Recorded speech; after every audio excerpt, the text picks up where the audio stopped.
róòlù ẹ̀ báyìí kò lọ́fọ̀ kò lóhùn kankan kò sáà kan róòlù ẹ̀ báyìí kò sáà róòlù ẹ̀ báyìí ṣé bó ṣe róòlù ẹ̀ ó wà lókè tó dúró sí ẹni tó ń róòlù ẹ̀ báyìí ó ṣòro jẹ o igi yẹn wá kan kúrò wà ká róòlù ẹ̀ kò sí àti jẹ ṣùgbọ́n bá fi lè rí jẹ pọ̀ sólúwa òtún nítàn láyè tó lè jí ẹgbẹ́ wọn ò ní jí ẹgbẹ́ wọn tẹ̀ ní fẹ́ jí ẹgbẹ́ gan wọn tẹ̀ ní àyẹ kọ́dà bẹ́ẹ̀ kọ́ gọ́rùn wọn bá tẹ bá wà ń bẹ̀ wọn máa tiẹ̀ dànù báyìí ni wọn ò ní jí ẹgbẹ́ lọ.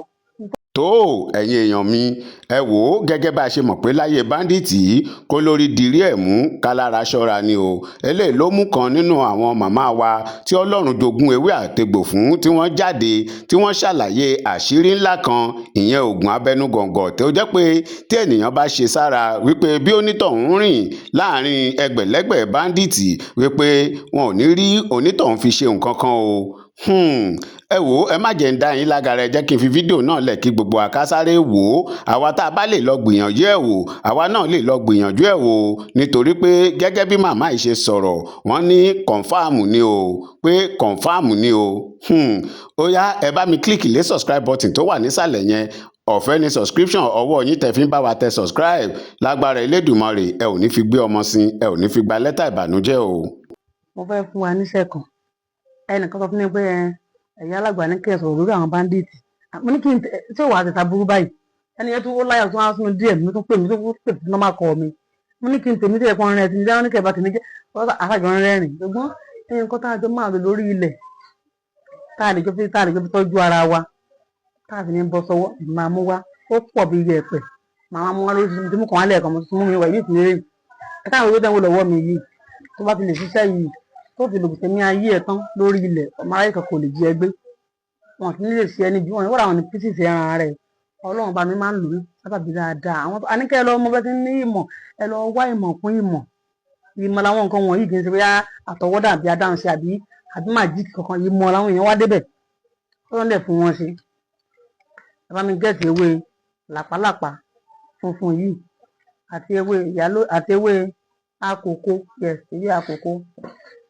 ẹyọkàn ni mo mú dání yẹn bá mi gẹ̀ẹ́sì ewé àkókò ẹ ti rí ilé ìtìjà kò gbádùn ilé ìwúlò méjì ìwúlò nù ẹ méjì pé wúlò mẹ́ta nìyí ewé àkókò ẹ ti rí ẹ máa wá mú ewé làpálàpá yẹn tó bá fi máa fẹ́ láǹfààní tó bá fi lè lò ó tó bá fi lè rí ṣe bó ṣe bọ́ǹtì ènìyàn lọ́wọ́ ayé àwọn ajínigbé ni mò ń sọ wọn tó lè jẹ ẹgbẹ́ lọ ni mò ń sọ bá mi wá làpálàpá ilé náà ti já àti ìlú àwọn ọlọ́jà fún mi yìí tí ò dálu rárá ìwé lẹ́sìn kò dálu làpálàpá funfun náà ń pè níyà lóde funfun bá mi gẹ́ẹ̀tì ewé oúnjẹ oyè àkókò ilé lórí báyìí ó ti lé ó di méjì báwọn tó níṣẹ́ yìí o ló ń bá mi kẹ́ wọn ó ti di méjì bẹ́ẹ̀ yẹn mò ń bọ̀ ẹ má bínú ó ti gẹ́ẹ̀tì ewé àkókò àti ewé làpálàpá funfun ẹyọ kan wọ́n á mi gẹ́ẹ̀tì orógbó tí ò dálu tí ò dẹ̀ tí ìbò lára ẹyọ kan wọ́n á mi gẹ́ẹ̀tì orógbó ó ti gẹ́ẹ̀tì làpálàpá funfun ẹyọ kan ìyálóde funfun ó ti gẹ́ẹ̀tì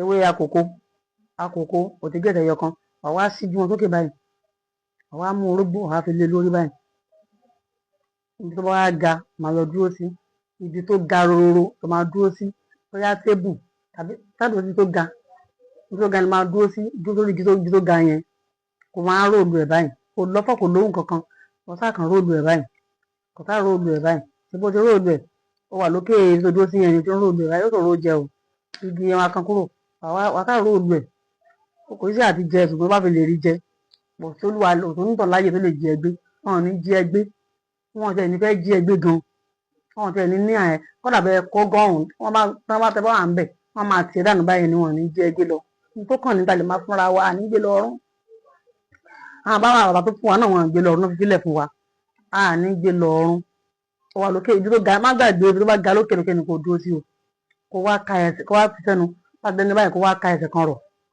láti dé orí ibi tó ga yẹn tó fi dúró orí ibi tó ga ó lè tó àpótí pàkókò tó ṣe àpọ̀ ọmọ mi kan tó lò ó sìn orí sàtò ga ló dúró sí orí tébù tó ga ló dúró lé tébù oníkì tó ga ló dúró lé bó ti tó ga lókè lókè rororo kó wá fi sẹ́nu báyìí tí wọ́n àjọkọ̀ tí wọ́n àyí yìí lè lò ń bẹ̀ ibẹ̀ ò ga ìbánikí sáàpù fún yín tó bá ga lókè rororo ibẹ̀ ló máa dúró sí àwọn àjùsẹ́ ni wọ́n wá ká ẹsẹ̀ kan ọwọ́ ní àti ìdáàbòbò tó dájú tó yanrantí wọn tiẹ̀ ní rí ẹ ṣe bí wọ́n ti ẹ̀dẹ́ fún wọn ti àkàn fẹ́ jí ẹgbẹ́ ní tó kàn nìyẹn o ó yẹ kọ́dà kó wọ́n mọ́tò kó lọ sí kọ́ àtàǹgbàra àbí kó lọ sí kó ibi tó kó lọ lórí àlàyé wọ́n kà ti ṣiṣẹ́ yìí ewé ìyálóde funfun ẹyọ kan ewé àkókò ẹyọ kan àti orógbó tó kéré bá tóbi láàárọ̀ òlu ẹ̀ mọ́ra wọn báyìí kó wá ga tó bá ga ní kó dúró sí kó wá ká ẹ̀sẹ̀ kan rọ̀ ńbẹ̀ kó wá fi sẹ́nu kó wá rún jẹ kó jẹ́ kó kúná ìgbà ló máa tó kásẹ̀ kan lẹ̀ máa tó bẹ́ẹ̀lẹ̀ bá ti lè rí ṣe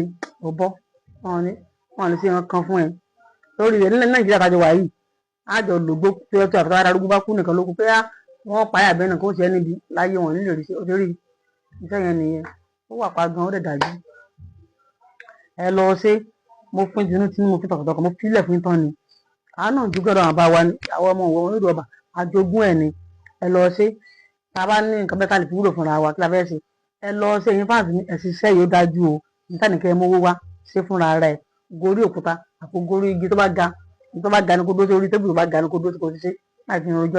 mo ní ẹ kú dédé wòyí ẹ kú àtàárọ̀ ẹ kú kókó jàǹjàǹ kó bá lè dá kókó dára lórí ikọ̀ Ọlọ́run ọmọ ogun Jésù àwa pẹ̀lú yín Allah àwa pẹ̀lú yín Ọ̀rúnmìlà àwa pẹ̀lú yín Ifá àwa pẹ̀lú yín gbogbo ń tẹ́ gbàgbọ́ nínú àwa pẹ̀lú yín pátápátá adára fún wa Kristi àti wà lẹ́yìn ojú ní òjẹ́ kí n parí program yẹn lẹ́ẹ̀kan ni mo wá dé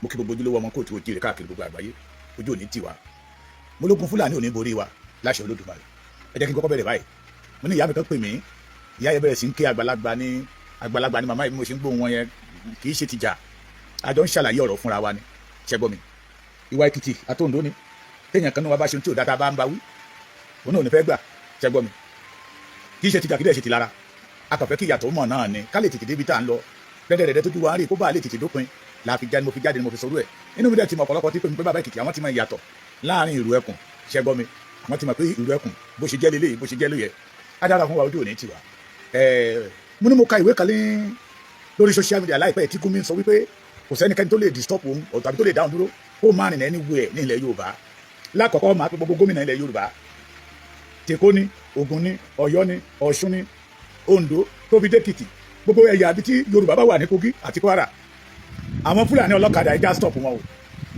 ṣe gbọ́ mi ẹ̀yin gómìnà wa á bẹ́tà kẹ́ ẹ ṣòfin kẹ́ ẹ band the Fúlàní ọ̀kadà rider in Yorùbá land ọ̀nà kan lára ọ̀nà tàbí lè dẹ́kun iṣẹ́ ibi tí wọ́n ṣe ní ilẹ̀ Yorùbá ni o èmi tí mò ń sọ̀rọ̀ ó yé mi ò dẹ̀ ní sọ́jú bẹ́ẹ̀ lọ torí ẹ̀yin àgbà ní kí ẹni kì í ṣe gbogbo aṣọ là ń sá lóòrùn it is better for all the Yorùbá governors to ban the Okada rider in Yorùbá land not Yorùbá Okada àwọn Fúlàní ní Adó Èkìtì tí mo wà yìí tóbi dé Ìfàkì tóbi dé Ìkẹ́rẹ́ àwọn Fúlàní ọlọ́kadà yẹn ló pọ̀ jù mẹ́ wọ́n dẹ̀ fi ń mọ ọ̀nà ní àti pariwo ẹ̀ tipẹ́ wọ́n fi ń mọ ọ̀nà pé tẹ́ bá gba wájú yọ wọ́n á mọ ibi tá máa gbà yọlé wọ́n máa gbà jáde lẹ́yìn so tí ó bá jẹ́ pé lóòótọ́ làwọn gómìnà wa ni wọ́n rẹ́dì láti secure Yorùbá land ẹgbẹ́dọ̀ òṣòfin tó bá jẹ́ pé lóòótọ́ àti lódodo lẹ́ẹ̀fẹ́ kí wọ́n máa jí àwọn ènìyàn gbé mọ́ lára àwọn ìròyìn tí a gbọ́ tó bá ti wọnú igbó ọ̀kadà yẹn náà máa ń ló rọrùn fún wọn láti rìn nínú igbó so àwọn tó ti wà láàrin wa tá a rò pé ọlọ́kadà ni wọ́n gbogbo ọ̀nà odò ọ̀nà oko àlọ́sùn kì í ṣe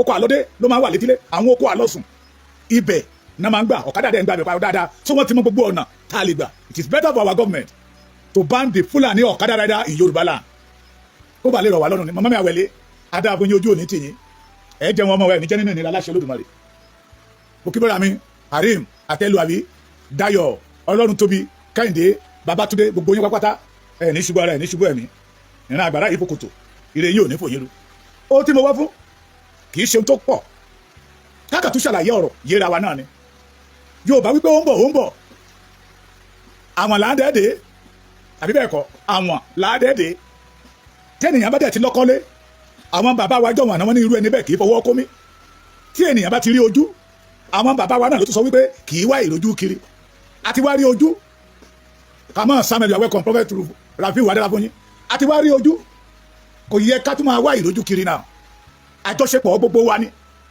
kì í ṣiṣẹ́ olóyè ṣe Sunday Ọmọdéyẹmọ Ìgbòho Òòṣà nìkan iṣẹ́ gbogbo wa ni torí ohun tó dé yìí kì í ṣe Ọ̀yọ́ nìkan ló wà kì í ṣe Èkìtì nìkan ló wà ó ti káàkiri gbogbo ilẹ̀ Yorùbá Ọládàpọ̀ Adélábọ̀ Julius Ọládòkun èmi náà sàlùtì yín God bless you all ó ti di iṣẹ́ gbogbo wa ọ̀rọ̀ wa ti di ojúlọ alákànfin mi sọ́rí lákọ̀ọ́kọ́ gbogbo àwa tí òkè tàbí tí àpáta bá wà ní ìlú wa tí àpáta bá wà ní state wa ọ̀rẹ́ sáàpù Ọ̀yọ́ state ayé àwọn ibìkan wà ní òkè Ògùn tí àpáta wà ń bẹ̀, Èkìtì state, Ondo state, Ogun state, Ọ̀ṣun àwọn ibìkan náà wà tí òkè ńlá wà ń bẹ̀. Ẹ jẹ́ ká máa kóra wa ní méjì mẹ́wàá mẹ́fà méje mẹ́jọ mẹ́sàn-án ogún ká máa gorí òkè yẹn lọ, ibẹ̀ náà ń sápamọ́ sí. Mi ò tún ní sọ jù bẹ́ẹ̀ lọ, ó yé mi náà. Torí ẹ̀yin àgbà ní pé kì í ṣe gbogbo aṣọ là ń sá lóòrùn, kí n mọ́ tuṣu dé sàlẹ̀ kòkò. Ṣùgbọ́n òkè lórí àpáta yẹ kéèyàn méjì mẹ́ta má dẹ̀ lọ́bẹ̀, ká pọ̀ ká kóra wa, ká wọlé àpáta yẹ fẹ́fẹ́fẹ́. Ọ̀nà òní wọlé tọ̀ wá. Mo tún sọ lẹ́ẹ̀kan sí, all the Yorùbá governors, àtẹ̀yìn senator, àtẹ̀yìn rep, all their house of assembly, this is time for ban the Fulani Al-Qaeda rider in Yorùbá land. Tó bá dẹ́ pé lóòótọ́, you are the chief security of the state. Yorùbá dára bó wa kò ní bàjẹ́ o. Ìrù ẹkùn dé, ìdààmú fún gbogbo Fúlàní ilẹ̀ Yorùbá. Ìrù ẹkùn dé fún gbogbo àwọn tó ń yọ àwọn àgbẹ̀ wa lẹ́nu tó ní ìran Yorùbá ò ní ní ìsinmi. Mo wá láti wá sọ fún gbogbo wa pápátá, state mi gbogbo ẹni mo ti ṣe sí bíbá yìí. Èmi ó máa dárúkọ àwọn commander state kọ̀ọ̀kan, and I want every one of us to kẹ́ mú pẹ́ẹ́nì yín, ẹ pè wọ́n, ẹ jẹ́ àjọ ṣe. Let us join together with Olóyè Chief Sunday Igboho Oòṣà and Ìrù ẹkùn to flush them out of our land. Èyí yàtọ̀ sí OPC o, ọmọ ogun 5 million o, tí wọ́n mú lára wọn páwọn náà kidnap èèyàn ní Ọ̀yọ́. Àbẹ́ ẹ̀gbọ́, not allegation, ń ta gbọ́ ni o. Pé lára àwọn ọmọ tó kidnap àbúrò Pẹ́ńtẹ́lẹ́ Mẹ́sì, àwọn OPC ni. Ìrù ẹkùn did not have time for that. Inú reserve wa na àwọn aláṣẹ Ìrù ẹkùn pay flush. Let me start from Kwara state. Ẹ̀yin tẹ́ bá jẹ́ ọmọ Kwara state gómìnà, commander tẹ́ máa pè ní ọ̀dọ̀ yín. If you have interest to save your father's land, láti join Ìrù ẹkùn. Ṣé ń gbọ́? Láti ṣe kíni? Láti join Ìrù ẹkùn. 080 65 52 45 323. Màá tún pè lẹ́ẹ̀kan sí. Commander Kwara state 080 65 52 45 23. 080 65 52 45 23. That is Kwara state. Ẹ̀yin tọ̀yọ́, if you have interest tó mọ̀ pé ọmọ ọkọ ní ẹ pé òfẹ́ kí ilé bàbá ẹ̀ ó dilé onílé, pé ohun tó ń ṣẹlẹ̀ ní Ògbómọ̀ṣọ́ ó tún pẹ́ kó repeat ara ẹ̀ mọ́, nọ́mbà àwọn tẹ́ máa kéré 081 68 24 25 23. Ṣé kí n pè lẹ́ẹ̀kan sí 081 68 24 25 23. Second number 080 84 54 9065. Lẹ́ẹ̀kan sí second number àtọ̀yọ́ 080 84 54 90 65.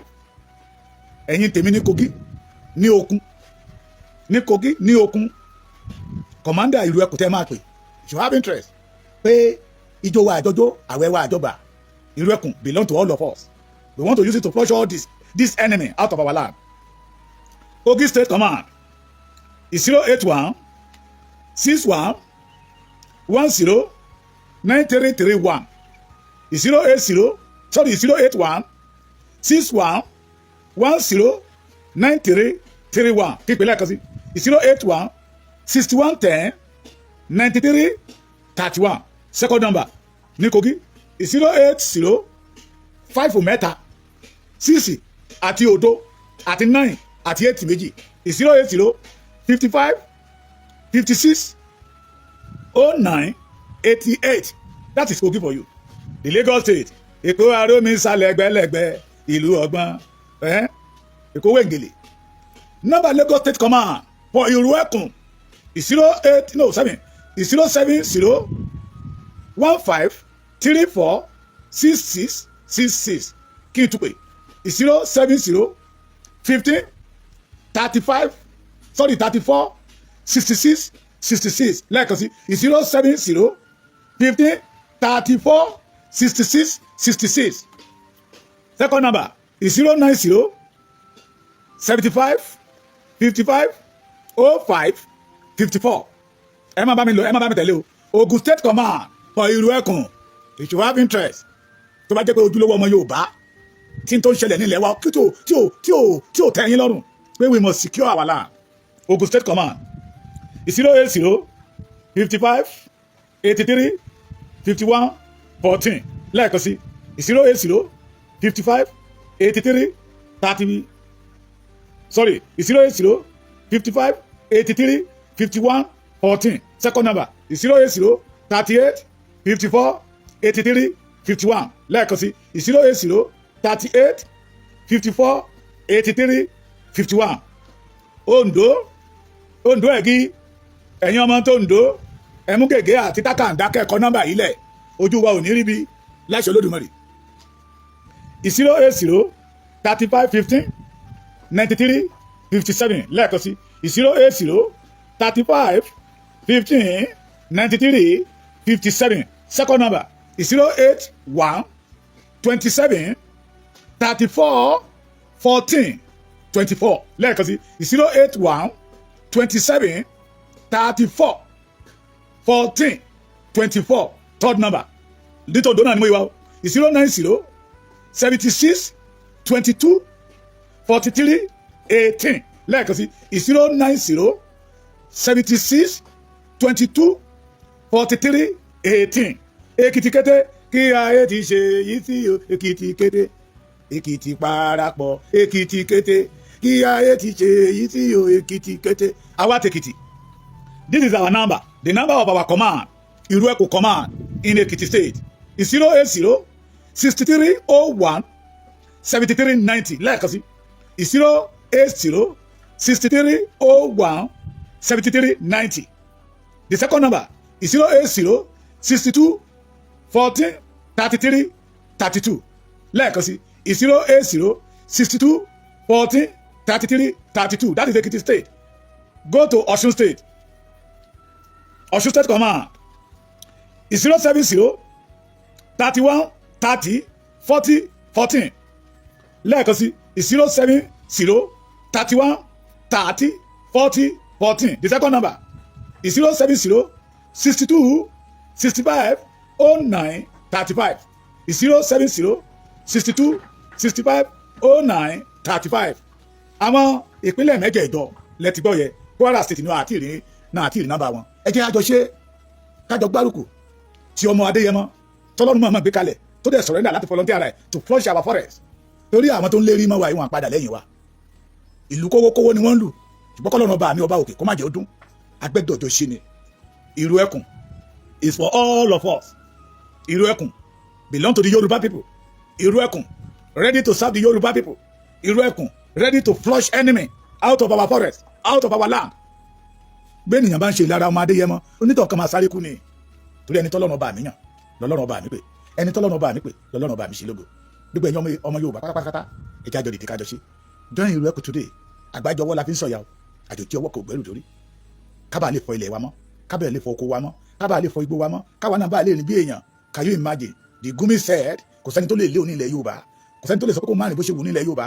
Àwọn àfa olórí burúkú, àwọn àfa òfò kan, àwọn àfa ọmọ àlè, àwọn àfa tó jẹ́ pé ọmọ Fúlàní ni wọ́n. Tí bàbá wọn tẹ̀dó sílẹ̀ Yorùbá tó bá ń kílè mú ilẹ̀ Yorùbá ní wọ́n ń dà wá láàmú lẹ́ni tó fẹ́ dá ìjà ìsìn ńlẹ̀ ẹgbọ́n náà. In the history of Yorùbá ṣe é gbọ́ pé Yorùbá já ìjà ìsìn rí wọ́n ti fẹ́ sọ ilé ìdí ìjà ìsìn mọ́ wa lọ́wọ́ ṣe gbọ́ mi wọ́n ti fẹ́ sọ ìdí ìjà ìsìn orí ọ̀fẹ́ tí àwọn ọ̀tá yẹ fi ń lórí ọ̀fẹ́ àti wọlé nìyẹn. Ẹ jẹ́ ká jọ dìde o tí wọ́n bá ní gbégbé tó o bá bá wọn gbé wọn á gbé sẹ́yìn kù léyìn ìgbà tá ti ń gbóòórùn àwọn kinní látijọ́ yìí tá a ti ń pariwo táwọn bàbá wa sọ pé kò lè dọ́dọ̀ wa tí àwa dẹ̀ mọ̀ pé wọ́n la ọ̀nà bọ̀ lọ́dọ̀ wa ni torí ọ̀dọ̀ wa gangan ní tájẹ̀tì wọn ó ti dọ́dọ̀ wa náà nígbà tó yẹ ká fẹ̀lẹ̀ kébò sí àwọn bàbá wa ò bá wájú ó ti wá di pé wọ́n ń gbowó wọ́n ń gbọmọ wọ́n ń gbẹ̀mí nílẹ̀ Yorùbá lénìí ẹ̀gbọ́n náà tọ́lọ́run bàbá fún wa ní sẹ́lẹ̀ ọmọ Adéyẹmọ Ìgbòho Òòṣà kí làwa ìbá máa wí lénìí tí májàsọ́lá bàbá dìde kí làwa ìbá máa wí lénìí so that is why you must embrace Ìrù ẹkùn mo tún sọ Ìrù ẹkùn yàtọ̀ Ìrù ẹkùn belong to all of us iṣẹ́ Ìrù ẹkùn kò sí ní ìgboro iṣẹ́ Ìrù ẹkùn inú fọ́rẹ́sì wa ló wà ṣe rí pé ó yàtọ̀ síra wọn àwọn tó ń pè pé ìlara ni kí ni mo fẹ́ lára fún ọ̀rọ̀ ilé tí kò lọ́rọ̀ ìlara ọ̀rọ̀ ilé tí kò lọ́rọ̀ pé à ń wówó ṣe gbọ́ mi tẹ́nìyàn bá ń wá owó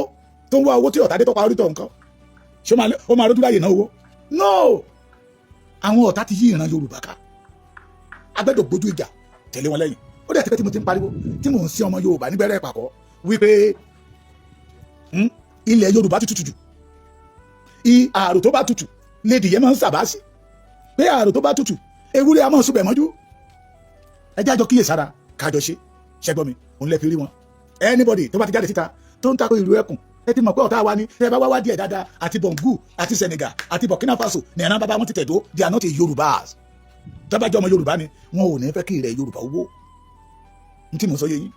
And even say that we have a leader I can say today somebody like Mufti Iwo Waziri Iwo ó ti yẹ kó wà nínú kótó ẹ̀wọ̀n they are threatening the peace of the Yorùbá land wọn fẹ́ àlàáfíà fún ìran Yorùbá ẹni tó ń jà ní Pakistan àti Israeli ìjà tó lọ kọ́ ọmọ ogun jọ tó láwọn fẹ́ jíjà ẹ̀sìn but kò rí Fúlàní tí pa ọmọ Yorùbá bí ẹni pẹ́ràn Sunday Igboho lórí gẹ́gẹ́ bí ọ̀tá lórí ẹni tó máa ṣe orí burúkú tó ní tó ń bá ní tàbá ó máa ké tàbá tí àdá nílẹ̀ Yorùbá mi báyìí tàbá tí àdá yẹn máa di back to sender sí ẹni so it is better for us àwa tá a jẹ́ ojúlówó ọmọ Yorùbá àwọn kan wà tó ti sọ̀rọ̀ àwọn dára wa tá a máa flush out of our land pé they are not be ẹni tá a bá ti béèrè pé kí níbo ni bàbá yẹn ti tó ní Senegal ní bàbá òun ti ń bọ̀ o tó fi gúnlẹ̀ sí Ọ̀yọ́ kó tó wá sí Ìbàdàn wá sí Ọ̀ṣun wá sí Ìwó gbogbo wọn a máa lé wọn padà síbi tí bàbá ti bọ̀ bẹ́ẹ̀ padà sílé bàbá yín ẹ má balẹ̀ bàbá títí wa jẹ́ so it is better for us to join ìlú ẹkùn náà ẹ̀yin ọ̀dọ́ àwọn àgbájọ wọn ni wọ́n ní ọ̀dọ́ ìlú òun lágbára ìlú ọ̀dọ́ ìlú òun ní agbára ìlú if we ọ̀dọ́ today fail to secure our father's land bóyá ní ìṣèlú fún ọmọ wa lọ́jọ́ ọ̀la it is better we must not fail àgbẹ̀dọ̀ ní ìjákulẹ̀ ẹ̀jẹ̀ bí ilé ìbéèrè kan I did not support anybody ṣé ara kan dá lọ́dọ̀ wa yìí ṣé náà dá lọ́dọ̀ Ìgbò nígbà tí wọ́n wá tí bò ń gbójú ìjà kọ wọn tí bò ń fèsì wọn ṣé wọn kò bó ṣe ń sáko lọ́dọ̀ Ìgbò náà sásọ̀dọ̀ wa ń bíbáyìí it is better for us now Operation Fire for Fire let us join ìrù ẹkùn mo tútù sọ ọ̀fẹ́ ló bá dé o àwọn aláṣẹ wa àwọn ọ̀gá ọ̀fẹ́ ló bá dé o wọn àta fọ́ọ̀mù o wọn àdẹ̀ béèrè owó mọ́tò ṣe gbọ́ mi kì í ṣe tìjà ohun tọ́pọ̀lọpọ̀ ń bí mi léèrè nìyẹn they did not ask for owó mọ́tò ṣe gbọ́ mi mo dẹ̀ ti sọ́nà ọ̀rọ̀ mi tí bàbá Èkìtì bá béèrè pé ẹ wá gbàgbá gbogbo bàbá àṣàsùn mo fẹ́ jẹun ni ọ̀fẹ́ ló bá dé let us do it we want to use it to flush enemy out of our land adara fún ọdún onítiwa remain blessed. Leader as of today Professor Banji Akintoye is going to give us an address he's going to address the whole world on the steps that Yoruba have decided to take on this matter because it cannot be allowed to continue we are going to nip it in the bud decisively so our father Professor Banji Akintoye now will address the nation and the whole world at large on the decisions of the Yoruba leadership. Thank you. This is an address to call upon the Yoruba people to wake up and defend themselves and defend their homeland. It is also an address to inform the whole of Nigeria that the day has come when Yoruba people will rise up to defend themselves. They all know what has been happening. They all know that our people have been killed, our women have been raped, tens of thousands of our people have been kidnapped, and so on. They all know that. And this is an address to inform the whole world. We Yoruba live in a large homeland in the Nigerian southwest. We've never created problem for any other group in Nigeria. We have been a land of hospitality to strangers from Nigeria and from any other part of the world. We have been a peaceful people. But since about 2009, we've been experiencing increasingly virulent attacks upon our nation by our Fulani compatriots from the north. They are citizens of Nigeria. They live in the Hausa homeland in the northwest. And somehow something has gotten hold of them to make them desire to overcome, conquer, destroy, break all the other peoples of Nigeria.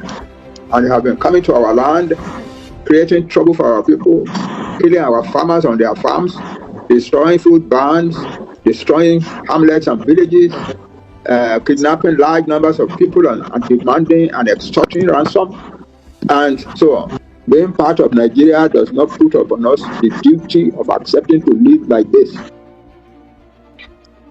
And so we have decided, our leaders, our deputy leader in the homeland, our deputy leader in the diaspora, and their supporters and their assistants, various assistants, have put together a program that they have given the befitting name, Kajodasi, let everybody contribute. We are not declaring war. We are not that kind of people. I am not calling my Yoruba people to arms. I'm calling them to self-defense. I am telling them If we allow this to continue, our Yoruba nation will perish. In the history of the world, whenever a barbarian people attack a civilized people, and the civilized people are enjoying their civilization and doing nothing about it, the civilized nation usually perishes. We Yoruba are not going to perish. This is modern times. We command the means to defend our land.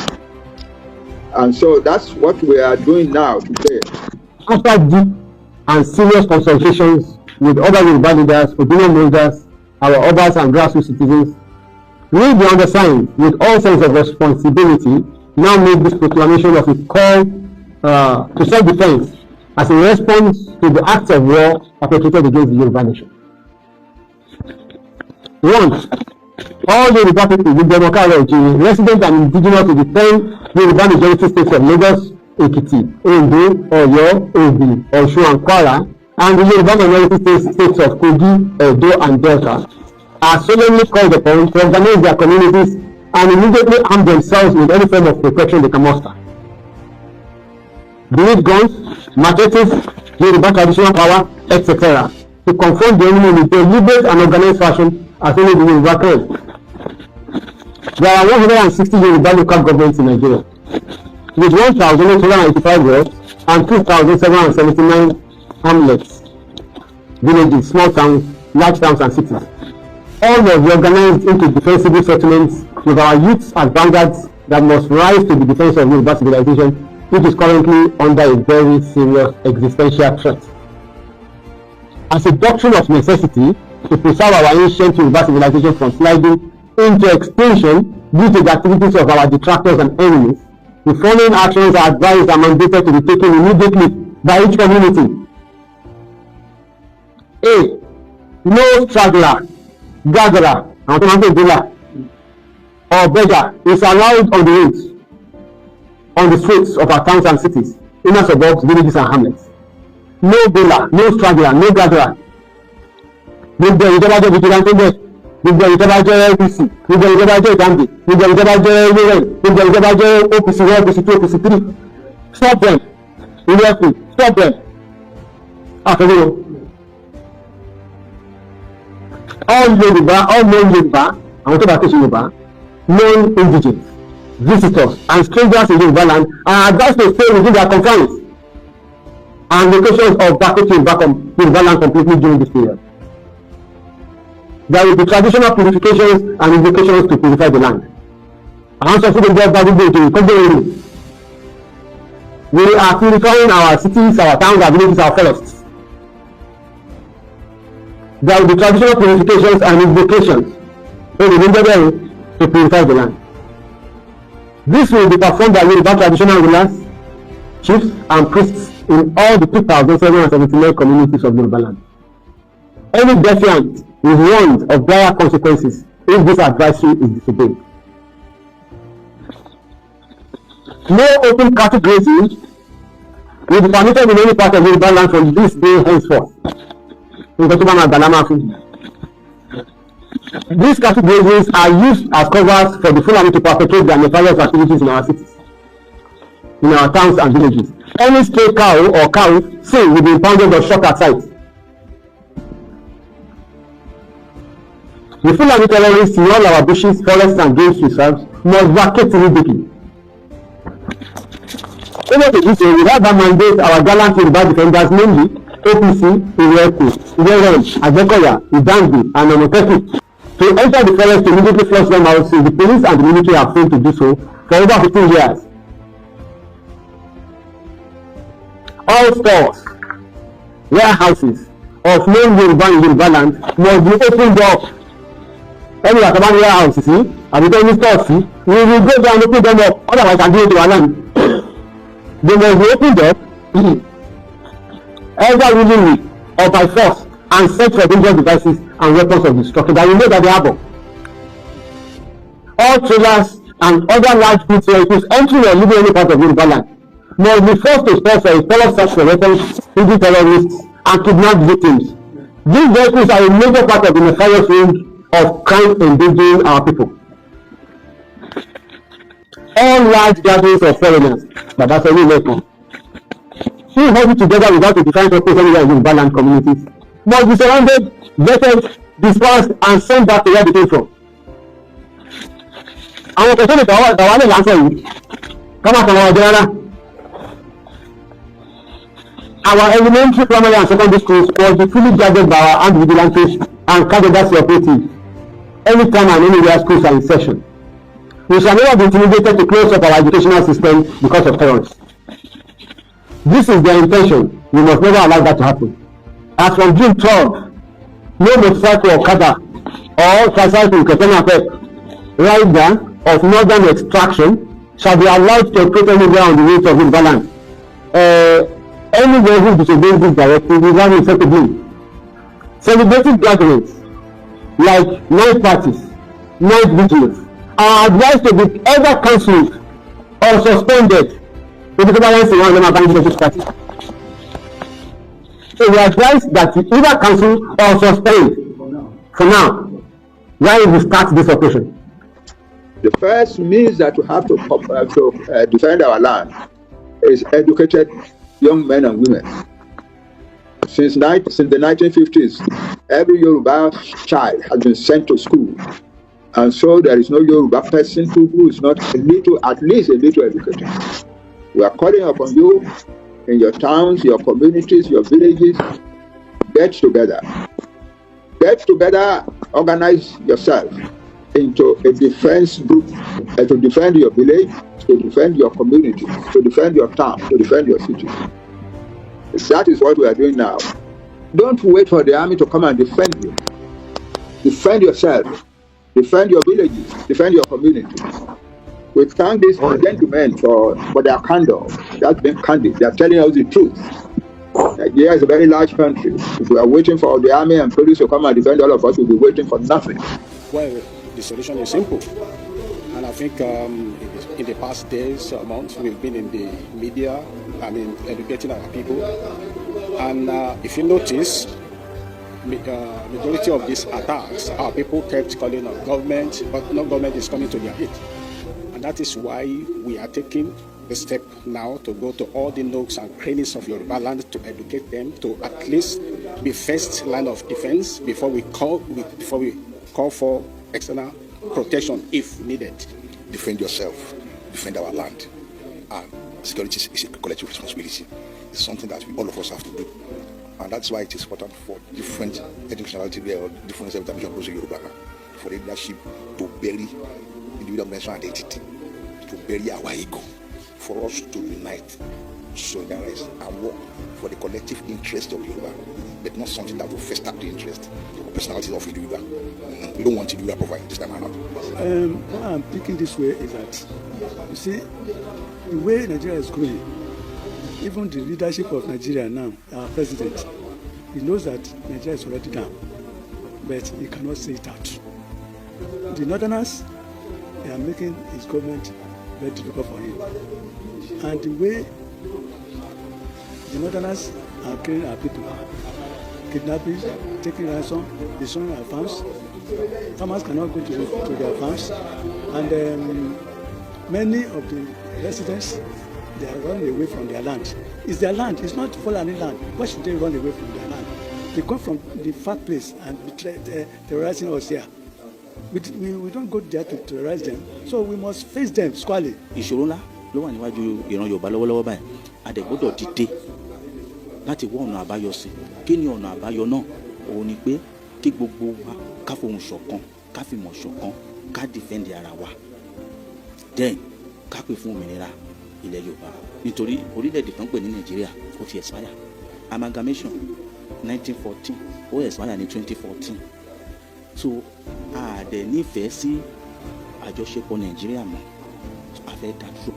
Ní ìwòye tèmi, ó yẹ kí ìran Yorùbá dìde kán kọ́ fún wọn tó jẹ́ pé tó bá ń gbọ́ Yorùbá wọn á máa Tinubu.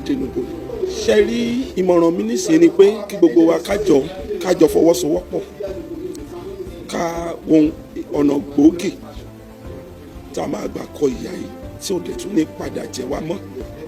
I use this medium to appeal to Ààrẹ Ọ̀nà Kakanfò and other factions that we should come together and unite. if OPC can come together today, no problem in Yoruba anymore. But we need some others. In terms of crisis in Yoruba land, the unity of OPC will forge, it will give us the power to fight every criminal in Yoruba land. We, as a Yorubas, we need to stand on one voice. We need to join hands together to work. Due to the situation of this country, we need to join hands together to face all these Fulanis, so that we can, all our leaders, all our elders, they can have rest of mind, and also our incoming generation, they will have rest of mind. The solution is for the Yoruba people to make unity. If the Yoruba people have unity, Fulani don't have any power to invade us in Yoruba lands, and we know that we can do it. So the meeting that we are having today, we thank God for the successful of the meeting through our leader, Baba Pan, Professor Banji Akintoye, to make a unity within the self-determination group. So please, we have to wake up the SDGs, everybody, because I don't think there is any way than for us to wake up and take action. But what I want, as I always say, anywhere I go, the Yoruba nation is very good. And we want to appeal to the president to kindly help us to bring back regional system of government the way it was during the day of Papa Awolowo. You know, we take off our security, take off our development. There is nothing we are doing inside Nigeria as Yoruba. Yoruba does not belong to Nigeria anymore. Unless we are deceiving ourselves, or we are afraid, or whatever is it that is the reason why we keep. Some of us keep saying, well, we should still. What else now? Having seen our people being slaughtered in public view, having seen our children suffering inside rain and shine, 2-year-old child, women, people who are small boys and girls in secondary school and primary school, what else do we need as evidence? We own this land where we are. And if anybody should come from anywhere and be extreme whatever reasons that they want to chase us away from our land, they want to kill us on our land, or they want to take over our land, is making a big mistake, is joking. It will not happen. So, but you see, we are not going to make it by only words of mouth. We are going to ensure that scientifically it does not happen, intellectually it does not happen, holistically in terms of our traditional powers and what God has bestowed on us, it will not happen. Kí ajá kí Sunday Igboho ó dìfẹ́ǹdì eré àti ẹ̀ káà náà dìfẹ́ǹdì eré àti wọn èyí è ṣe ọ̀rọ̀ òṣèlú ọ̀rọ̀ ààbò ni tí wọ́n gbà láyè ipá ìjọba nìkan ò lè ká tá a bá ráwọn tó lè volunteer ara wọn pé mo fẹ́ ṣe báyìí mo fẹ́ ṣe báyìí mo fẹ́ dáàbò bo àwọn èèyàn mi kí wọ́n fún láyè kí kálukú lo agbára tó bá ní níkàwọ́ rẹ̀ àdúrà kẹ̀ bísí láì without ọgbọ́n kò sí nǹkan kan bẹ̀ o lè ké aliamudu pé iṣẹ́ tó ń ṣe rèé bí ṣe atari yọ pẹ̀lú ẹ̀ àwọn tí yọ dá kùránì gan lẹ̀ àwọn náà mọ ọ̀nà táwọn ń gbà kí kùránì yẹn fi ń wúlò fún wọn kì í ṣe pé gbà bá ké kùránì á wà tó pa agbára èèyàn dúdú á tó parẹ́ rárá. mo mọ̀ wípé kò hun ìjọba wípé kí àwọn ọmọ yẹn má jáde bọ́ gbogbo ìgbésẹ̀ tí wọ́n ń gbé àwọn aráabí yẹn á ṣàwà lórí Facebook àwọn aráabí yẹn ń sọ wípé tó bá tún rọ̀yàn wá ní igbó yẹn ọgbọ́n tóun náà máa dá tó lè fi mú wọn tí wọn fi ní wúndà àwọn ẹni yẹn òun náà níjọba ń ṣe ìgbésẹ̀ kì í ṣe púpọ̀ mọ́mọ́ ó fi àwọn ẹni yẹn bẹ̀ tó láwọn ẹni yẹn wọ́n wà ń bẹ̀ kò kàn bí wọ́n sí bẹ̀ kò kàn ṣé Yorùbá mi yé bọ̀ bí ẹlẹ́ran ara ó ń dun òun náà tẹ́bàkọ̀ wò yí pé kò sọ̀rọ̀ kì í ṣe pé kò sọ̀rọ̀ o ṣe mọ̀ pé ọgbẹ́nu egbònú ni èèyàn ò lè rí ẹni bá mọ̀ pé òun ní ohun tóun lè fi gbà wọ́n lẹ̀ kán ní kó gan ṣe bóun lọ wá wípé sẹ́ òun ní agbára yẹn tóun lè gbà wọ́n lẹ̀ kí ṣe ló kú o ní ààyè wọn tí Sunday Igboho bá lè ṣe kó gùn hàn kágbára ò bá ká kó jẹ́ kí wọ́n mọ̀ mo fẹ́ kọ́ tú Sunday Igboho lẹ̀ kó lọ ṣiṣẹ́ owó ẹ̀ kó ṣe tìbílẹ̀ àwọn bàbá wa láyé àtijọ́ kò ṣàdìgbà tó bá gbébọn tó bá múyàn wọ́n máa ń mọ bó ṣe ń gbálẹ̀ tí Sunday Igboho bá mọ̀ fagbára ń gbé kó ṣe kó fi gboríyìn nílẹ̀ Yorùbá àwọn Haúsá yóò gbọdọ̀ kó wa lẹ́rú wọ́n ní káwa tọ́ bọ̀wé káwọn máa rìn níbo nílẹ̀ dáàdì wọn àbí tí mọ́mì wọn. ó dàbí ẹni pé wọ́n láwọn ìjọba ò dá sí bóyá náà lòun náà ti dìde pé kóun náà ṣe agbára òun lẹ́nu pé ńgbà kan ní ó ti dìde bẹ́yìn ó ti gbogbo nǹkan ìwọ̀nyẹn ti tẹ̀lé ó ti dìde a sì ń gbọ́ gbogbo ẹ̀ ní àtún ìṣe yà ń gbọ́ gbogbo ọ̀dọ̀ wa ní Ṣakí a gbọ́ gbogbo ẹ̀ tí ọ̀dọ̀ wa ní Tẹ́dẹ́ ọ̀dọ̀ wa ní gbogbo ẹ̀ náà là ń gbọ́ ní gbogbo bí wọ́n ti ń ṣe àwọn ọlọ́mọ àdúrà là ń ṣe pé kọ́lọ́run bá wa bẹ̀rẹ̀ kọ́ bá wa bẹ̀ wọ́n kí wọ́n yẹ pa ọmọ ọlọ́mọ gbogbo bí títẹ̀rí tí wà wò kúkú mọ́ àtàkẹ́rì tọ́lọ́run bá yẹn láti pé kó lọ tí Ọlọ́run ti pé kó yanjú ó lè lọ ká ní kókó gbogbo ẹ̀ka yẹn náà ní bá ń sọ gbogbo rògbòdò yẹn yóò ti pọ̀ ju èyí ti pọ̀ ju tó ń lọ Ọlọ́run jẹ́ àwọn ìjọba bá dájà wọ́n ń gbà tí wọ́n ti pẹ́ àwọn ìjọba lọ́wọ́ nínú ìrẹ́jọ kò lè tọ́ka àwọn ìjọba tí òun náà ní ọba ṣe Ọlọ́run bá wa kọ́ bá wa pàṣẹ sí. Sunday Igboho lọ kọ́ gba àwọn ọmọ yẹn sílẹ̀ fún wa torí àwọn ọmọ yẹn wọn ọmọ ìtọ́lẹ̀ di gọ́fúnà ní wọn lọ́la àmọ́ ìtọ́lẹ̀ ti pírẹ́sidẹ́ǹtì bọ́dún wọ́n ṣe fi àwọn yẹn síbẹ̀ yẹn wọ́n kàn fi ìyà jẹ àwọn ọmọ aláìṣẹ̀ ni wọ́n jọ torí ọlọ́ kíjọba kó bá wa fọwọ́ síwèé kán bá wa mú àwọn ọmọ ìjáde níbi kan wà kán wò kúnlẹ̀ àbí àmọ́ kán wò kóbìnrin kan ló bí àwọn náà kán jọ kán ṣàánú àwọn òbí wọn o. wàhálà yìí ti kọjú àlè sun àlè wo àlè sùdọ́kàn tá a bá fẹ́ travel àlè lọ kódà náà ń sọ àdàmọ̀gbà tó fẹ́ dá báyìí kán ṣàánú wa o.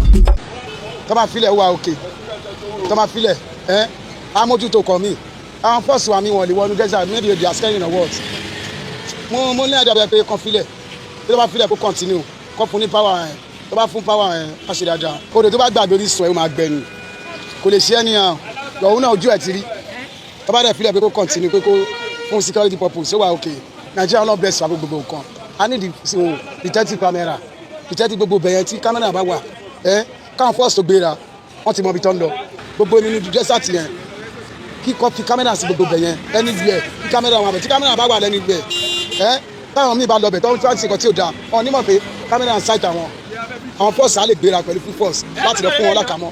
kọ́rìsì káwọn yẹn ò lè kú wọ́n máa fọgbọ́n ṣe ni òun náà tó fẹ́ lọ ṣerú kan bí ó ti mọ̀ pé kan méjì ló fẹ́ ṣe òun fẹ́ rescue èèyàn òun dẹ̀bẹ̀ lọ pa àwọn òṣèta èmi fọ́ọ̀sì kan lọ ibù gan tó bá ṣe gbogbo yàtọ̀ àwọn èèyàn tó ń bẹ̀rù yàtọ̀ sí Sunday Igboho tí gọ́ọ̀mẹ̀ntì tó bá gba àwọn èèyàn láì tí ìṣẹ́ bóyá ẹ̀rù gọ́ọ̀mẹ̀ntì tó ń bá wọn ó kéré kó kéré ìṣẹ̀ṣẹ̀ sì wà nílẹ̀ Yorùbá náà a lè ṣì dáhùn yàrá mẹ́rù gọ́ọ̀mẹ̀ntì ló ń bá everybody tó bá lè gbà láyè kó lè mi fọwọ́ sí tèmi o kọjá kó lọ nítorí jagunjagun ológun ni akíkanjú dẹ̀ ni kó lọ lágbára Ọlọ́run á dẹ̀ lọ rí àbọ̀ rẹ̀ tó bá jẹ́ pọ́n náwó sí okùn ọ̀kan lọ́hùn tó bá dẹ̀ náwó sókùn kọ́ tèmi kọ́ mọ̀ nípa ọmọ yẹn àti jáde ọmọ ìwọ̀n ló dé mi lógún ibùgbọ́ yàtọ̀ sí Sunday Igboho tó bá dáwọn akíkanjú bíi titi ẹ̀ tó tún lè jáde kọ́ lọ kọ́ ti ṣẹ̀ṣẹ̀ bọ̀ kọ́ má fi tá mi nìkan ṣe kí wọ́n lọ wá dẹ̀ lọ rí wá bọ̀ rẹ̀.